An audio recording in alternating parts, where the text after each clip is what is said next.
Salam, selamat malam, Opa, Oma, Bapak, Ibu yang dikasihi Tuhan Yesus Kristus. Kita sebagai sahabat PKLU dimanapun berada, salam sejahtera untuk kita semua. Perkenalkan, nama saya Roslina Naibor Husialagan dari GPIB Pancaran Kasih Depok. Pada saat ini saya membaca Alkitab dalam program Membaca Alkitab Bersama.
Sebelum kita membaca, kita mohon bimbingan Roh Kudus. Kita berdoa.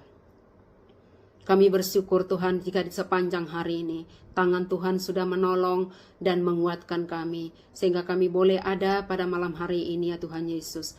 Kami bersama-sama anggota PKLU dimanapun berada saat ini, kami ingin membaca firman-Mu, terangi hati dan pikiran kami, bimbing kami dengan kuasa Roh Kudus-Mu, agar kami dapat mengerti, memahami, teristimewa melakukan firman-Mu.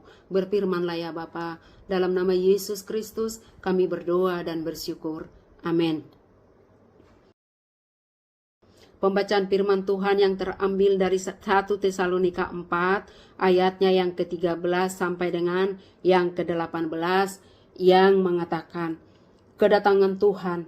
Selanjutnya kami tidak mau saudara-saudara bahwa kamu tidak mengetahui tentang mereka yang meninggal, supaya kamu jangan berduka cita seperti orang lain yang tidak mempunyai pengharapan.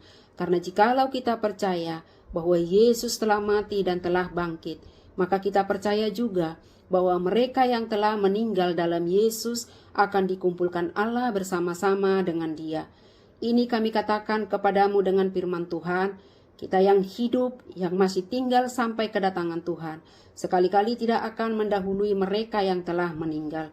Sebab pada waktu tanda diberi, yaitu pada waktu penghulu malaikat berseru dan sangkakala Allah berbunyi, maka Tuhan sendiri akan turun dari surga, dan mereka yang mati dalam Kristus akan lebih dahulu bangkit.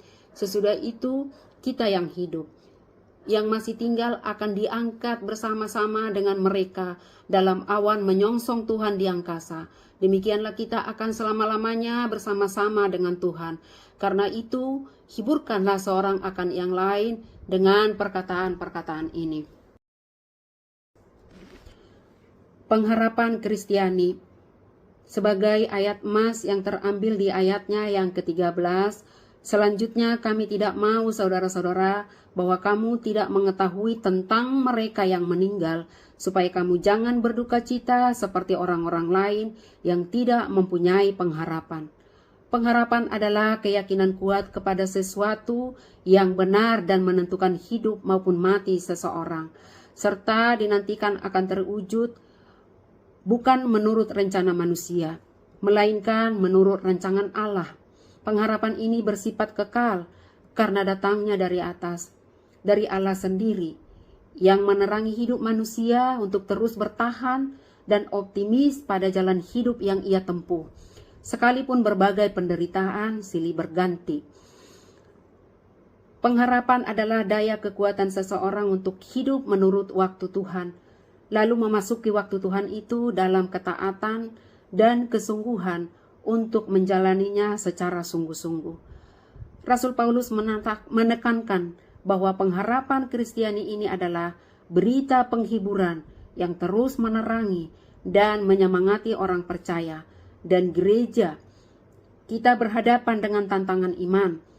fakta penganiayaan yang dialami oleh jemaat-jemaat termasuk jemaat di Tesalonika sangat mengganggu ketangguhan iman mereka. Sering mereka lemah dan larut dalam kehidupan sekitar, bahkan meninggalkan keyakinan atau imannya. Dalam konteks inilah kesaksian jemaat Tesalonika menjadi penting. Mereka terbukti tangguh dan bertahan dalam berbagai aneka penderitaan dan penganiayaan. Salah satu bagian penting dari pengharapan Kristiani yang disampaikan oleh Paulus bagi jemaat Tesalonika dan kita pada hari ini adalah percaya kepada aspek-aspek mendasar iman Kristen tentang kematian dan kebangkitan Kristus yang memberi ruang bagi orang percaya mengalami apa yang sama dengan Kristus. Selain itu, aspek-aspek eskatologi atau hal-hal terakhir yang hidup bersama-sama dengan Kristus yang telah naik ke surga juga akan menjadi bagian dalam aspek mendasar orang percaya.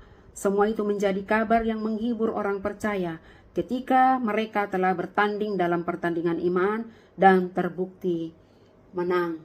Demikian pembacaan Alkitab.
Mari kita berdoa.